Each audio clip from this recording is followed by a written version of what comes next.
Good evening, everyone. I am Cherie M. Good, the Recharge Strategist, and we are back for another session 3 for our Mental Health Matters webinar series. And let me tell you, the first 2 nights were phenomenal. We've had over 800 viewers of our first 2 sessions. So what that lets me know is that mental health really does matter and that people really want to be educated on ways to protect and guard their mental health, help their loved ones who may be suffering from mental illnesses. So the first night we had Kiana F. Brown. She was phenomenal, talking about forgiveness and healing, two necessary components in life. Last night we had 2 amazing guests who actually suffer from mental illnesses, but they're also people that are mental health professionals as a result of that. And we talked about medications, and we talked about people that are in crisis and what are some of the signs. So I am super excited about tonight because I love these 2 ladies that I'm going to be talking to. One is my amazing twin power, Dr. Cheryl Wood. So the twin powers are going to light up the airways. And then after we talk to Dr. Cheryl Wood, we're going to talk to another one of my faves, Dr. Roz Aker-Black. And she is amazing as well. So I can't wait to delve right in. Tonight, we are talking about relationship health. Yes, healthy relationships are imperative. So you might say, well, what is a relationship? Because we hear the word all the time, but what really is a relationship? So the definition of a relationship is the way that 2 or more concepts, objects, or people are connected. It's a state of being connected in some way or another. And there are so many different types of relationships, but 5 relationships that come to mind immediately are family relationships, friendships, romantic relationships, acquaintances, and then last but not least, business relationships. And so we're going to start off with Cheryl Wood, Dr. Cheryl Wood. But first, I want to shout out some folks that are here on the Zoom live who use the bit.ly link that we have. So we have Zakia Mabry. Thank you so much for tuning in. And we have Dee Bowden, the money chick. She's been on here every night, faithfully coming back. So I appreciate you guys' support. And then I just want to shout out everybody that's on Facebook watching this segment or this session talking about healthy relationships. Please share this out to someone. This is a very, very important topic that we're talking about. Mental health. It truly does matter. It shapes a lot of things in our lives. And so that's why we're having these honest hearted, necessary conversations. So without further ado, my twin power, Dr. Cheryl Wood, is going to tell you about herself because she can tell you about her fabulousness better than I can. So without further ado, Cheryl, please take it away. Okay, microphone check. You can hear me fine? I can hear you just fine. Awesome. Well, thank you so much for having me. I'm super excited to see your face on the other end. Yes. And excited to be able to share this topic with everybody who's here tonight. So for me, on a personal note, I am a wife. My husband and I have been together for 20 years and married for 13. We'll be celebrating 13 years on April the 6th. I am a mother of 3. I have 2 teenagers and 1 tweenager. So my life is very, very busy on those fronts. And of course, I'm a sister and a daughter and all those good things. But I am also a global business owner and influencer who's just making impact in the world and helping women primarily to really take ownership of their stories and their voices so that they leave their unique fingerprint here on the earth. Yes, thank you. And that was a short version of Cheryl Wood, y'all.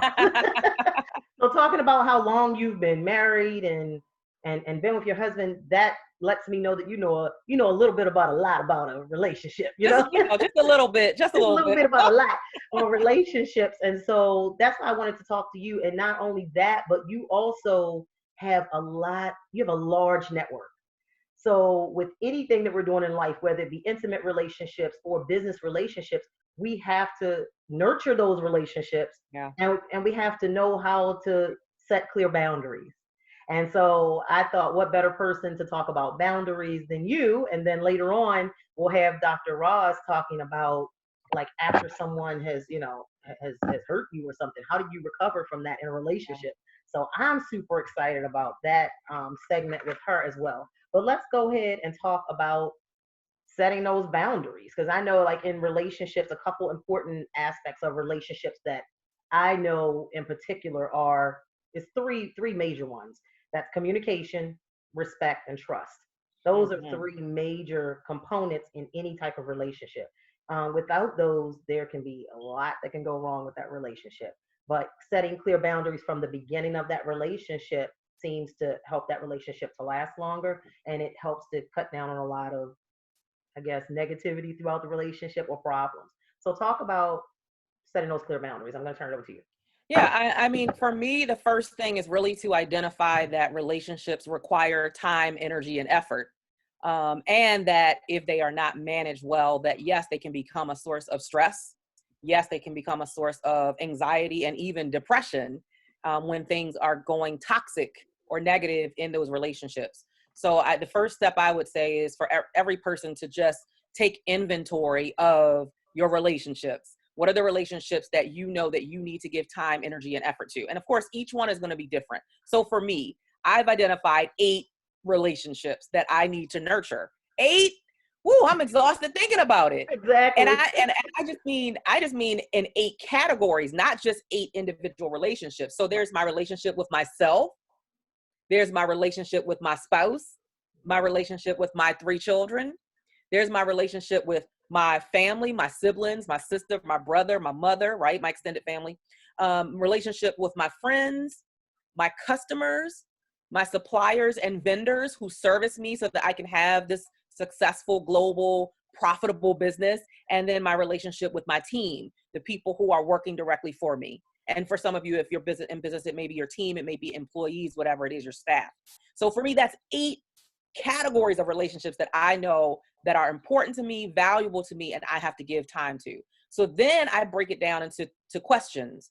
Now, for every relationship, number 1, is this relationship in alignment with the authentic me? Like, am I always able to just be me in this relationship? Because the more authentic I can be in that relationship, the less stressful I'm going to be. And I don't have to worry about who I showed up as yesterday because I was trying to be somebody who I'm really not. So is it in alignment with the authentic me? Number 2, does this relationship add value to me? Does it fill my cup? Is there something valuable that I get from this? Because if not, why am I really in this relationship?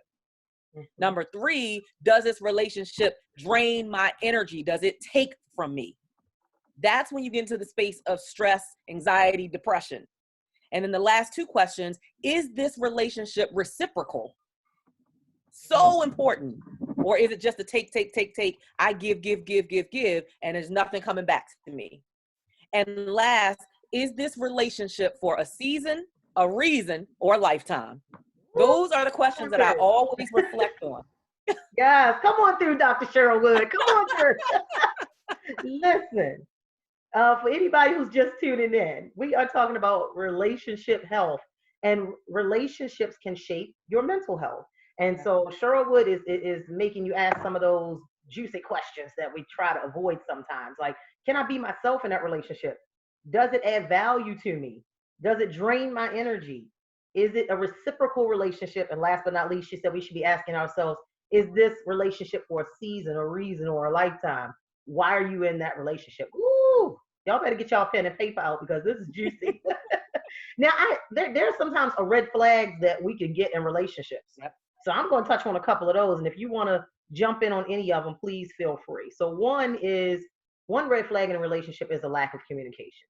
So I've learned from a very, very early age that where there is no communication, there's a frustration in plans, and you don't know what the other one's thinking, what they're doing. So communication is imperative in any relationship. Number 2, a red flag is the lack of trust.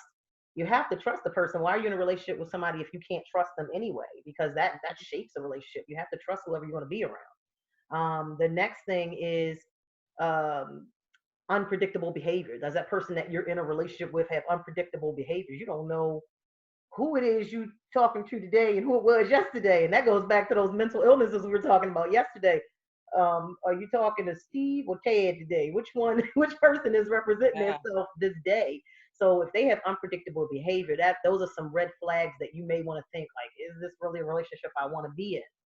Number 4, is that person insecure? So insecurity can create a lot of problems in relationships as well. Number 5, does that person have a problem with resolving past problems? So if they do, they're going to be bringing all their garbage, all that junk into their relationship with you. And you're trying to figure out, why are you mad at me? Because you didn't trigger something from their past that they haven't dealt with. Number 6, does that person have a dark, secretive past that you know nothing about? That's important too, because that can affect you as well. Number 7, do they have a controlling behavior? And then number 8, are they mature? You have to have a person that's mature enough to be in a relationship. If you were talking about adults, a mature, responsible adult, if problems arise, they're not going to be afraid to come and have a conversation with you to try to bring resolution to any of those problems. So again, we're talking about, setting clear boundaries. Those were just some red flags in some relationships where you might want to question, do I really want to be in this relationship with this person? And we're not just talking about romantic relationships. We're talking about business relationships. We're talking about friendships, acquaintances. Anytime you let somebody into your space, you have to look and see what it does to you mentally, what it does to you emotionally, and that should gauge whether or not that's a relationship that you want to carry on.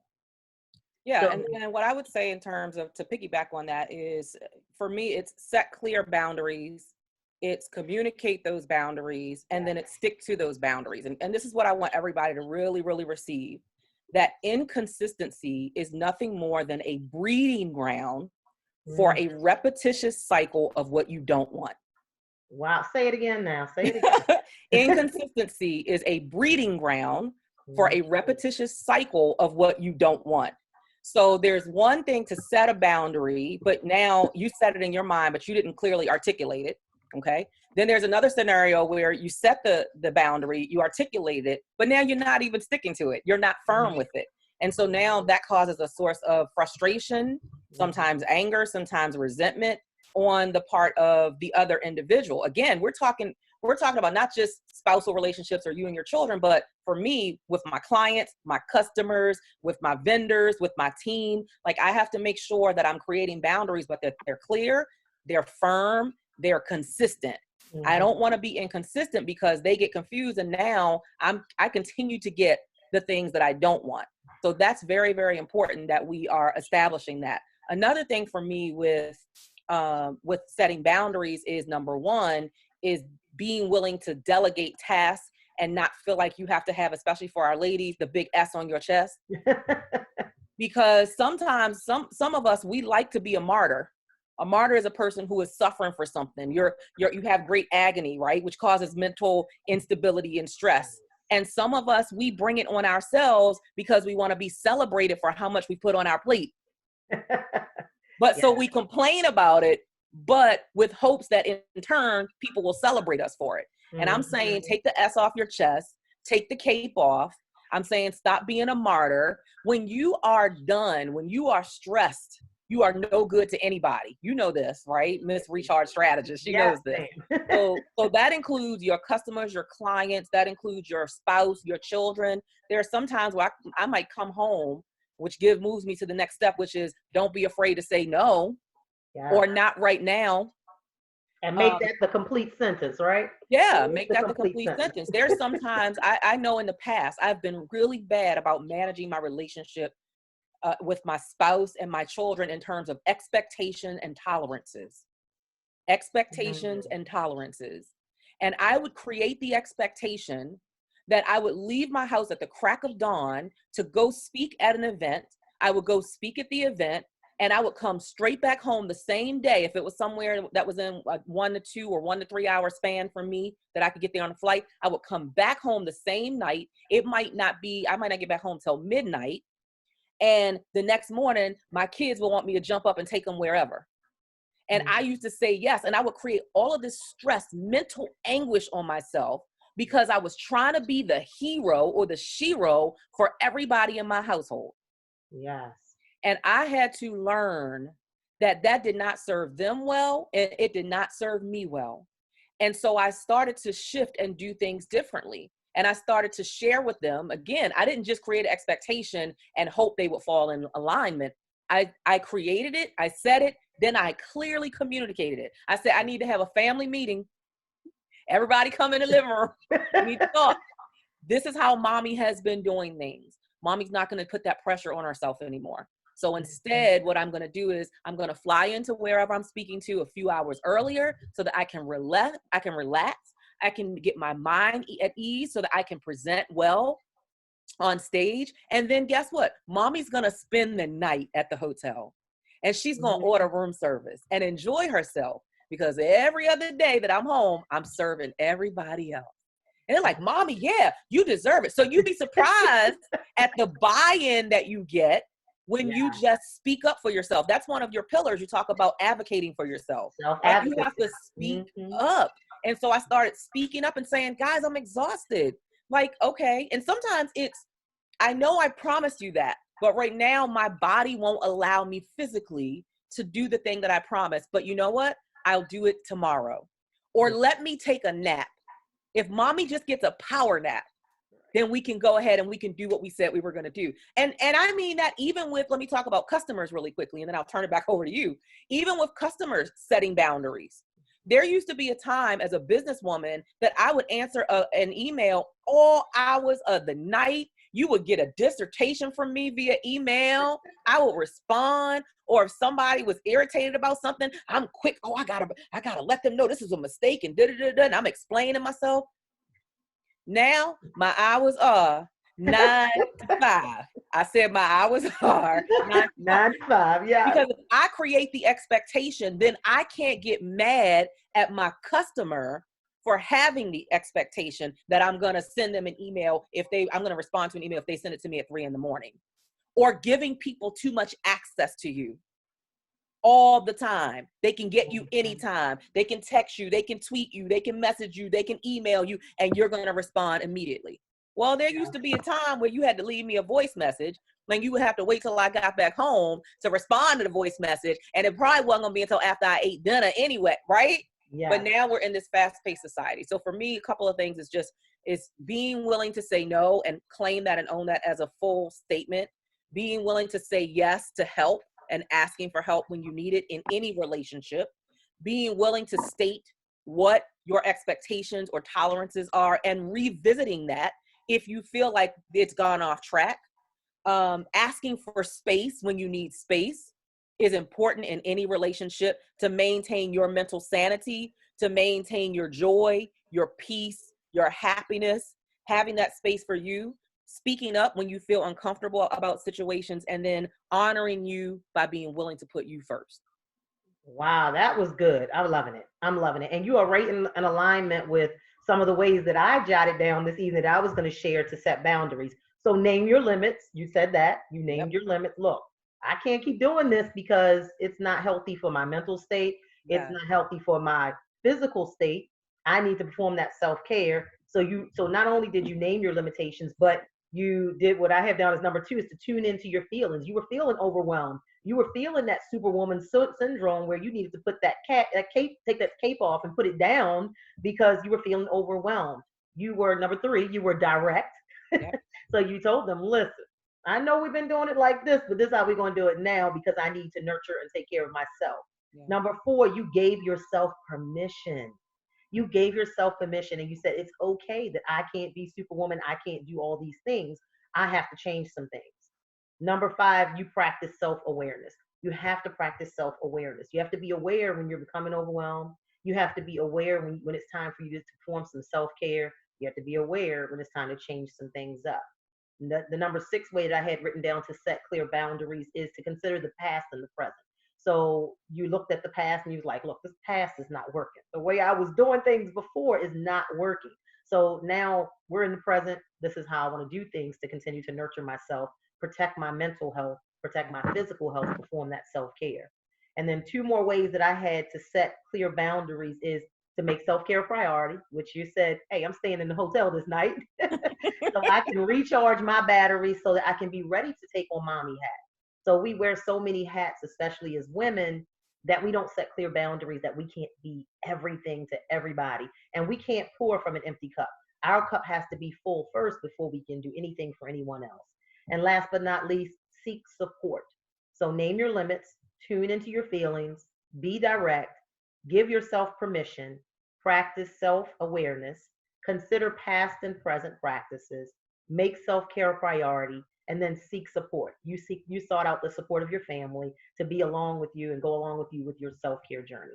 So I love that. That is And so can I add like maybe two more to that I think are absolutely. so important as well. I think number one is going back to what we talked about in the beginning about it being oftentimes our relationship with people is about, it's a time management thing. And I think that means we have to analyze what's required for each relationship that we're in. So like I'll give a prime example. So for my relationship with my twin sister, right? I we sometimes will talk every day. Sometimes it'll be every couple days. Sometimes it might be a week that goes and we don't talk. But there's no level of stress or pressure where I feel like, oh my God, if I don't call her today, she's gonna feel like something's happening. She's Yeah. gonna feel like, well, I'm not talking to her. So I know that is a relationship that I can manage in terms of a lower time commitment, because as soon as we hear each other's voice, we right back on track. It doesn't matter if we didn't talk for a week or 2 weeks. So that's a time that I can manage in terms of that relationship. With my children, I know it's going to be a greater requirement. Yes. With my husband, it might be less because he a man. He don't talk that much anyway. I can blow him a kiss. We spend a date night and we good, right? So each relationship, some of my customers I know are a little more needy than other customers. So it's important that I manage that, but also manage the expectation. So that was one thing, is analyze the state of each relationship that you're in and what it requires from you. Yeah. And then I would also say in relationship, in terms of maintaining peace and joy and not being stressed out, is number one, be willing to take a step back and assess a relationship. Is this still adding value to my life today? Is this relationship? Because my belief is that you have the right to divorce any relationship. And I don't mean like divorce in a marriage, but just divorce or abandon, if you will, or eliminate any relationship that no longer serves you well. So we'll use eliminate.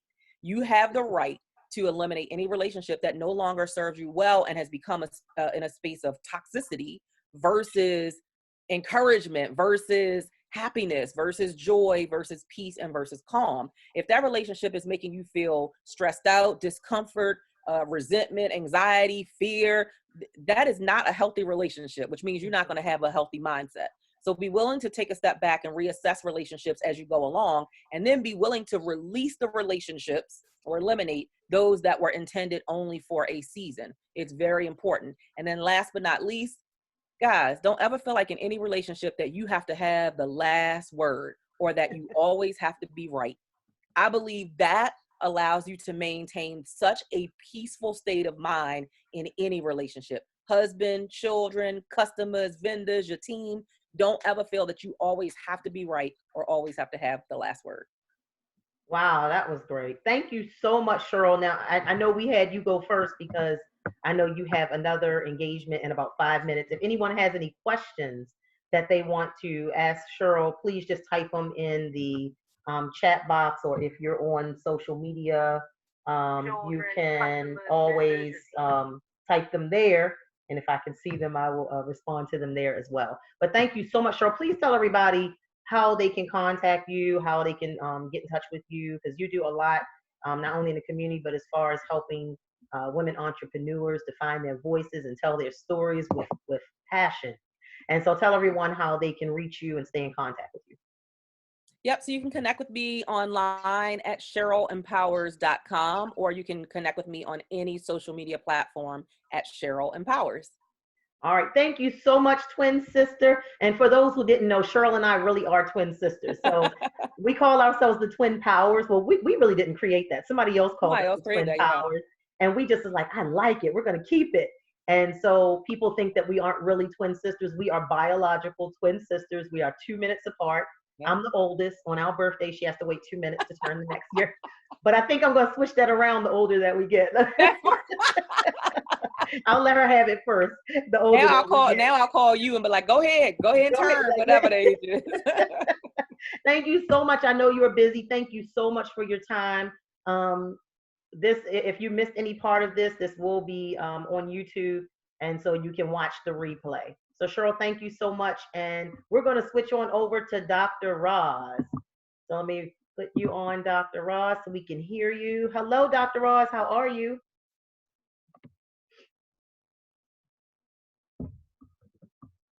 All right, Dr. Roz, let me unmute you.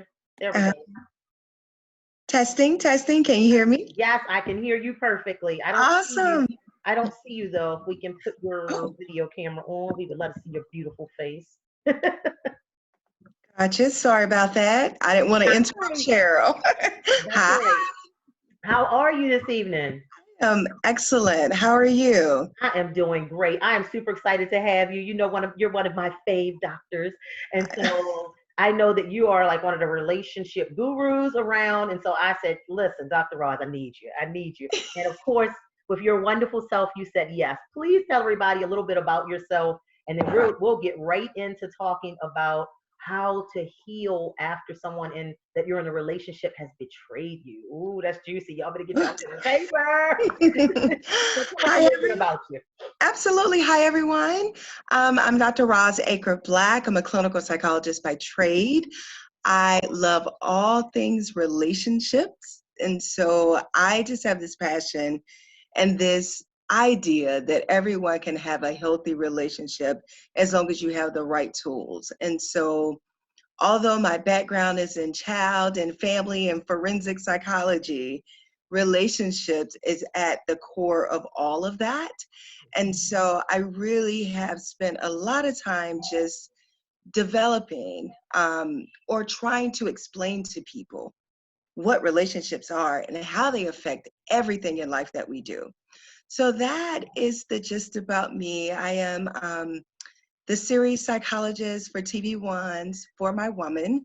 And on that show, I explain why people commit crimes of passion for the women in their lives. And so it's one of those true crime act out series, but it allows me to actually still explain relationships in some of the worst scenarios. Yes, yes. For My Woman, I watched that show. Woo, that's something else.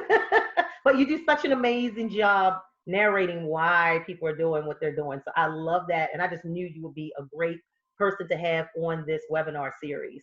So we're going to jump right in. So we know that with any relationship, things can happen. So Yes. there are going to be disagreements, there are going to be arguments sometimes, even betrayal.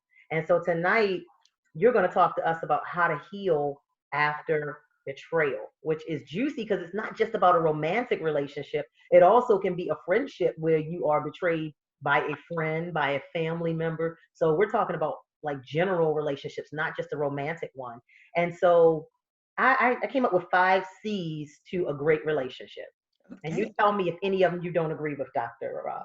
So the first one is commitment. You have to be committed to any relationship you're in. Yes. You have to be willing to compromise because Mm, you're not always going to be right. The other person's not always going to be right. And let's face it, we don't always get our way in anything in life. So absolutely. compromise is important. Number 3, you have to be caring because Mm, without caring, it negates the other person's feelings and vice versa. Number 4, companionship. So the reason we have friends, the reason we have family, the reason we're in romantic relationships because we love companionship. We love to be nurtured by other yes. people. We have that need. And then last but not least, communication. Those are the 5 C's that create great relationships. So let's talk about it some more. You know, forgiveness and healing once betrayed is necessary. So I'm going to turn it over to you and let you tell us some juicy nuggets. All I have my right. pen ready. So those are 5 great C's in all honesty to have a healthy relationship. And really, Cheryl, what I want to tell your audience is that, you can have any kind of background because a lot of people think that if they weren't raised in a two-parent home or if their parents were divorced, if they don't know who their father is, if they don't know who their mother is, then they're doomed in the relationship arena. And that's not true. That's not true. So I really want to dispel that myth that anybody with the right tools can have a healthy relationship. Now, it is true. So let's talk about how we learn about relationships. Can we start there? Absolutely. Okay, great. Because most people just think that they see a guy or they see a girl, they like what they look like, and they're like, I want that, and they go after it, right? Absolutely. And that's not necessarily how we develop relationships. Although we may see someone, we may observe someone that we may like, how we develop that relationship is based on what our relationships looked like with our caretakers or our parents. And so how they taught us how to be in a relationship is how they treated us when we were infants. Mm-hmm. And so if we had very nurturing parents, then, we learned how to nurture in our other relationships. We had a neglectful parent, then we think that that's the norm in a relationship. And so when people do, and when we talk about this idea of betrayal, when people do some of these things that they do in relationship, some of them really are not conscious of why they are doing it. Mm. For some, it's something that they've seen before, which is what we call observational learning. So if they saw dad cheating and mom forgiving, or mom cheating or lying and, bringing a lot of guys around, that's what they think a relationship looks like. So we call that people functioning in their default behavior. Mm. And so what that is, the idea of default behaviors is I'm always going to do what I know. That's always going to be my first line of defense. I'm going to do what I know because it's worked for me in the past. Mm. And if it isn't broken, why fix it? Or we've seen people get their way doing a certain behavior. And so we learn, like, if they do this, then this may happen. And so we adopt those behaviors and they become our default behaviors. So, and when you think about it in that way, it's easier to understand how someone can betray you. And it doesn't. That's why going back to setting clear boundaries when you enter a relationship is so important, because what worked for you in your last relationship may not work for you in this relationship, because everybody has different boundaries. And if you overstep that boundary that you overstep with someone else, it may not work with me, and you may destroy the relationship by overstepping a boundary that I'm not willing to tolerate. Absolutely, Yes. absolutely, absolutely. It's so interesting because I talk about people who they do emotional cutoffs. You say one wrong thing to me, I'm done with you. Like, that's it. Yes. And it seems like a great way to protect ourselves, Mm-hmm. right? I mean, because that's what we're doing. Right. We're protecting ourselves. It seems like a great self-defense mechanism. But at the end of the day, you have to learn how to resolve conflict. Mm-hmm. And if you're always cutting someone off, you're not resolving. Yeah. So whatever issue that you had in that one relationship, it will absolutely follow you to the next relationship, the next relationship. It becomes a very cyclical thing because you only rely on, I'll cut that person off and I keep moving on. Right. And not, hey, let's work through this. Let me develop a plan of working through how you hurt me, how we can heal, how this can never happen again. And so now you don't have a foundation of how to manage any chaos that arises. Right. And then when we talk about like two of the pillars of self-care that I teach are that forgiveness and healing. Yeah. So if you're constantly just cutting people off and you never forgive or never heal from what they did to you, like you said, you're going to carry that to the next relationship. Yeah. And then mentally, what are you saying to yourself? Mentally, you're carrying around that garbage, you're carrying around that weight, that trash. It's just roaming around and you haven't done a brain dump because you haven't forgiven and healed. Absolutely. And most people think, oh, if I forgive this person, then I'm soft. And no, like, people really don't understand how much forgiveness is for you. Yeah. It's not really about the other person. Because here's the truth, and here's what people really don't want to accept, is that your healing, regardless of who hurt you, is your responsibility.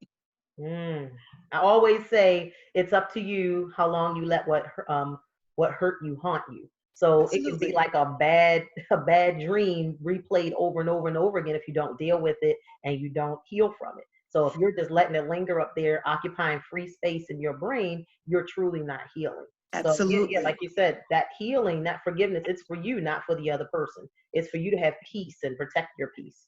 And it breaks my heart when I talk to women or men who they've had some kind of betrayal.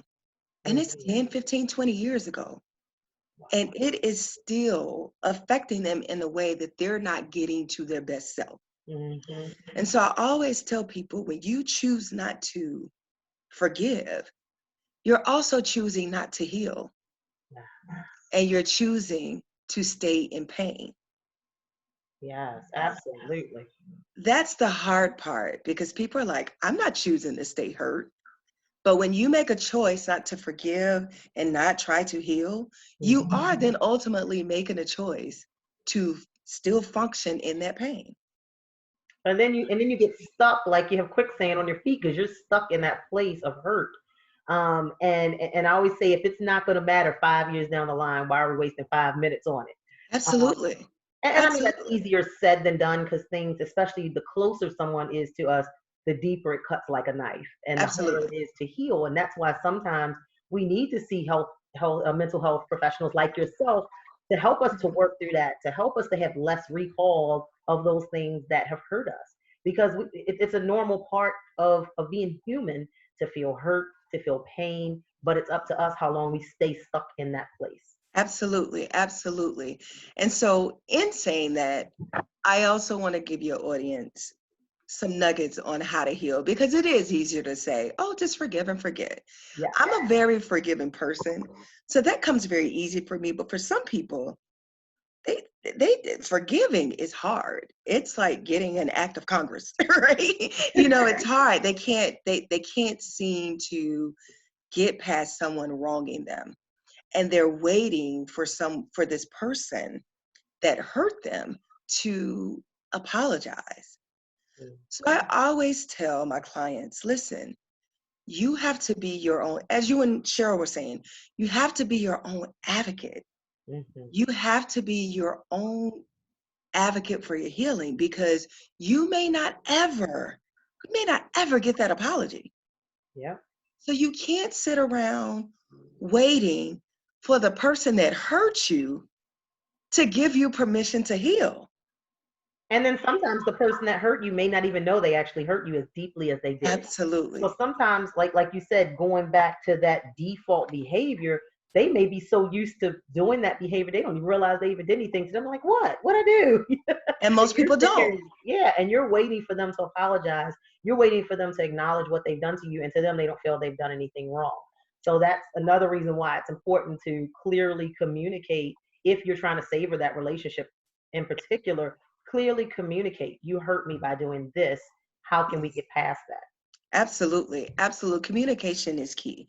But Yeah. also, you got to be honest with yourself. Yeah. And that's what we don't do. We're not honest because it's so easy to be the victim, that we don't want to look at the blame. And not that I'm saying that you are the blame for being hurt. Hear what I'm saying? I'm not saying that. Mhm. But sometimes we close our eyes to red flags so much because we want something to work. Woo, speak on it, Dr. Ross. Speak on it. Somebody gonna need a fan right now. Uh-oh. Say it again. Say it again. We close our eyes. Woo. We are blind to the red flags because we want something so bad. Or we feel like we can make, you can't force some situations. And sometimes we keep going and going and going because we are trying to force it. And then when we get hurt, it's like, how dare you do that to me? I was this to you. I did this for you. I did that for you. How could you betray me in such a way? But at the Mhm. end of the day, and here's the hard part, and it's not going to be easy for your audience to hear right now. They're probably going to hate me, but people can't treat you in any way that you don't allow them to treat you. Woo. I'm dropping the mic. This is me dropping the mic. Dropping the mic. Oh, You people know, only treat you the way you allow them to. exactly. I Absolutely. mean, I go back to homecoming and I have my friends be like, Roz, we wouldn't even curse around you because we know you would look at us like we were crazy and be like, respect all ladies.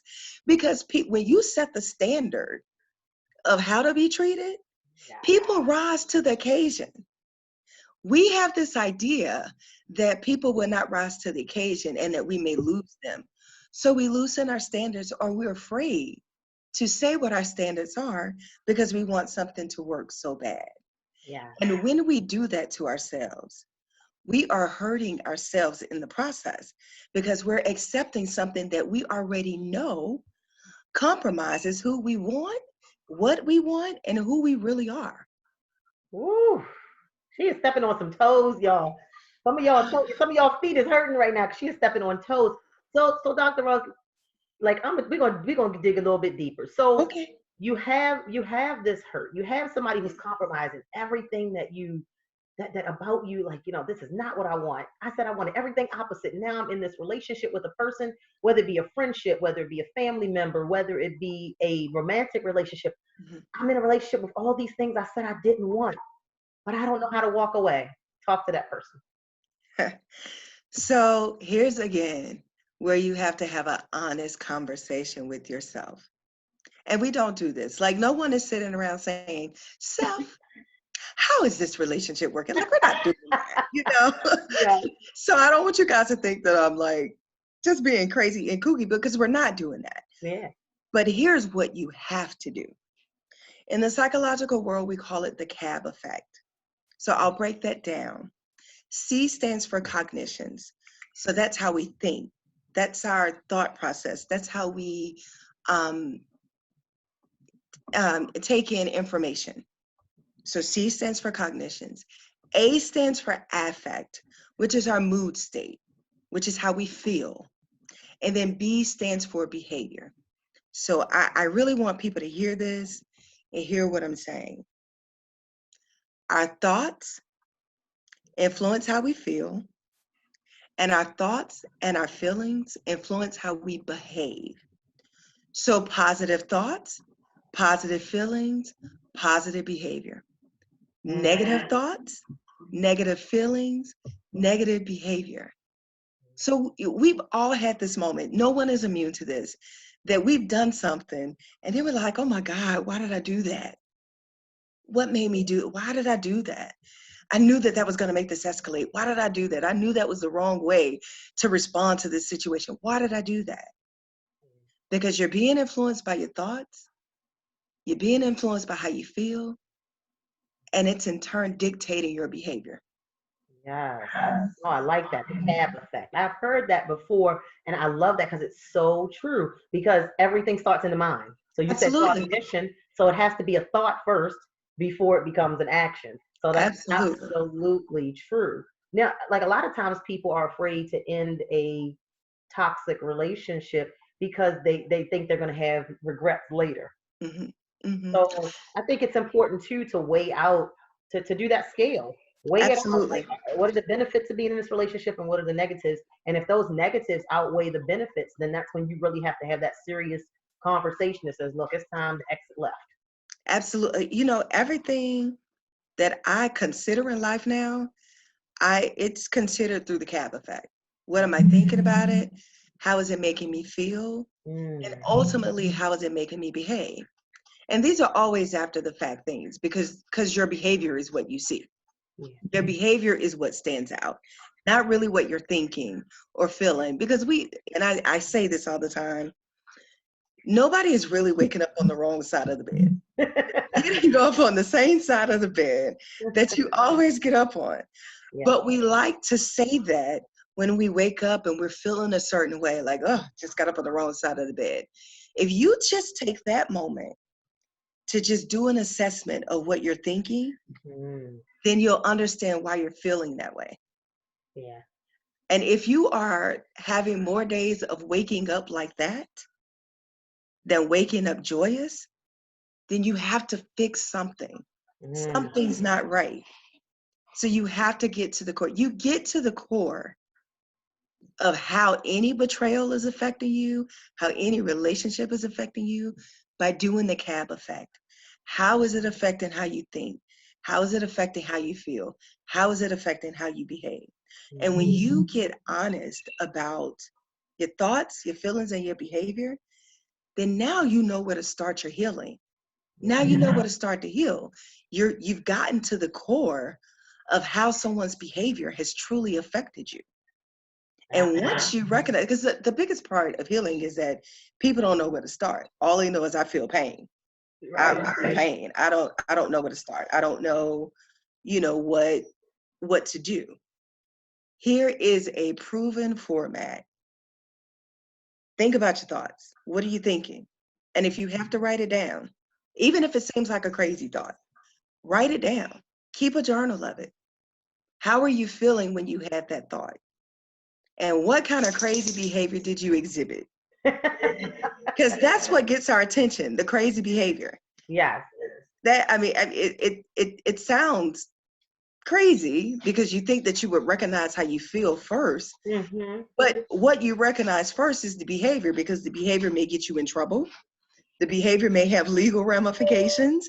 The behavior is the key to understanding how it's really affecting you. Mm-hmm. I always, when I work with couples and there's been like some infidelity, and then there's this wife who has never been aggressive, and she tells me she's like hit her husband with something and she slapped him, and she's just done these aggressive things, and it's not her personality at all. So now she's like, oh my God, am I an abuser? Mm-hmm. I was like, okay, reel it back, calm down. Let's look at the behavior. What led to that behavior? So then when we start deciphering what she may have been thinking, how could you do this to me? How could you do this to our family? How could you destroy the family? What she's feeling. Has this whole relationship been a lie? What's the reaction? I'm gonna knock you into tomorrow. Because Yeah. cool. And so once you break those things down and recognize how it's all affecting you, that's where you start your healing journey. That's where you become aware of what you're thinking, what you're feeling, and what you're behaving, and how you're behaving. Because the problem is we don't have the self-awareness, as you spoke of in the last segment with Cheryl. Self-awareness is so important. But if you don't even know where to begin, all you know is that you're mad. Right. That's all you know. I felt some kind of way. I blacked out. And that's all I remember. And I woke up in jail. No. Absolutely.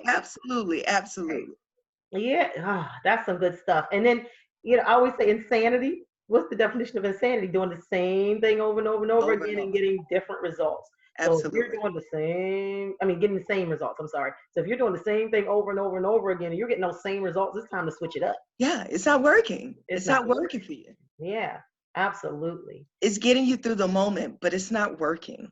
It's not working. Absolutely. This is a really good conversation. So, oh my goodness, I picked up so many juicy nuggets. So the CAB effect, cognition, think about your thoughts, your mood. The A is the affect. What is your mood? So your cognition, your thoughts influence your mood. Your mood shapes your behaviors. Mm-hmm. So, stop. When you're having those negative thoughts, stop.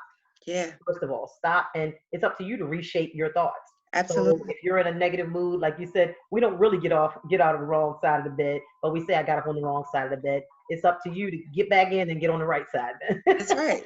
I mean, it really is up for you to be aware of that. And most people aren't aware because they don't know what to be aware of. Yeah. All they know is that I'm in pain, I'm hurting. Yeah. And this person caused this pain.